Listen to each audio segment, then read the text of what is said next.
Hey guys, Metalomaniac here, and welcome to Metalomaniac's Hangout. Out of curiosity and a bit of nagging from Sprites and Bytes, I picked up one of 2015's biggest gaming disappointments. I'm talking about none other than Tony Hawk's Pro Skater 5. It's no news to anyone that the latest Tony Hawk game has had its problems and received a lot of negative reviews on release. Alarm bells started ringing when we realised there had been no early reviews or press copies of the game. Activision clearly had something to hide. The game was full of bugs and even required a 7GB update on the day of release to fix some of the issues. Even with the patch, the game still apparently had problems, and that put me off buying the game so soon. Jump forward roughly 2 months and a couple of updates later, and that's where I come in. I played a fair few hours of this with Sprites and Bytes, and it's actually not that bad. Maybe the majority of the bugs have been fixed, or maybe they don't bother me enough to feel like it ruins the game. The game itself is quite reminiscent of the older Tony Hawk Pro Skater titles, and I recently played through the original and my god, it's horrible. Tony Hawk's Pro Skater 5 actually handles quite well, and it brings back that arcadey style that made the series popular in the beginning. The physics aren't exactly realistic, but I like that, and sometimes your character doesn't exactly do what you want it to, but remember the originals weren't perfect either. See it as part of Tony Hawk's charm. In all fairness, the Tony Hawk games have been around long enough, and with the series going back to basics, the basics should have been delivered properly. That's where Activision screwed up in getting rid of Neversoft. The controls feel simplified, as it's a lot easier to land tricks and keep your balance. If you ever feel like you're going to bail, the new ground pound trick can help save your massive combos by pressing the grind button in mid-air. I recommend setting this to double tap in the options so that you don't end up grinding when you want to land and land when you want to grind. Throughout some of the levels there are power-ups, and I don't think this has been done before in the series. I may be wrong, because there's a tiny part of me that feels like there has been. Either way, it's a cool feature, and they mostly let you reach parts of the level that you otherwise wouldn't be able to. Multiplayer is pretty fun, and it's a fun twist being able to do the level missions with a friend or stranger, whatever gets you off. The goals of the missions increase depending on how many peeps you gather up, so it doesn't always make the missions easier, but you could be with someone who has found a good way to rack up points, so you could find yourself with an easy ride. Alongside the regular level missions, there's also a number of game modes that can be a good laugh. One of the biggest and funniest glitches that I encountered with Sprites and Bytes was during the King of the Hill mode.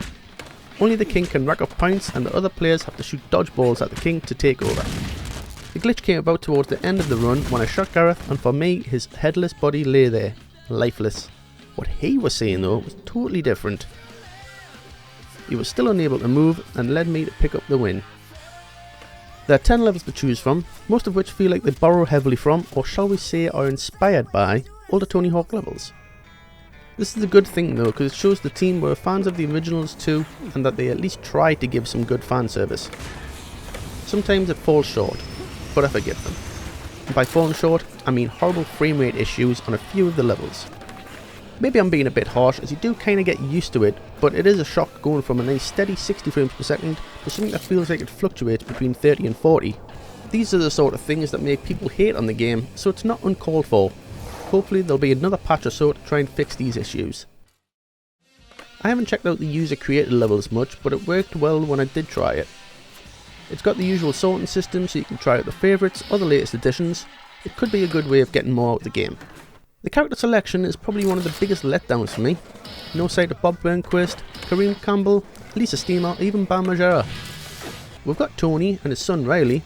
Hell, at least we've got Andrew Reynolds and Lil Wayne. The strangest inclusion is all 4 of the Mother Fudge and Teenage Mutant Ninja, or Hero if you're un-American, Turtles.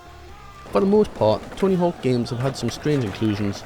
Spider-Man, Wolverine, Wee-Man, and even Gene Simmons. But there's always been a reason for them.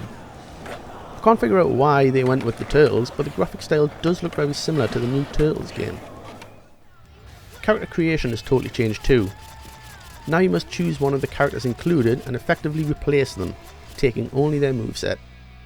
Body parts can be obtained by doing missions, unlocking cards and raising cash to buy them outright. It's fun mix and matching. You could have a cave snowman, an alien Octodad, or even a sexy Officer Dick. At first, I thought the music was different to the other Tony Hawk games, but it's really not.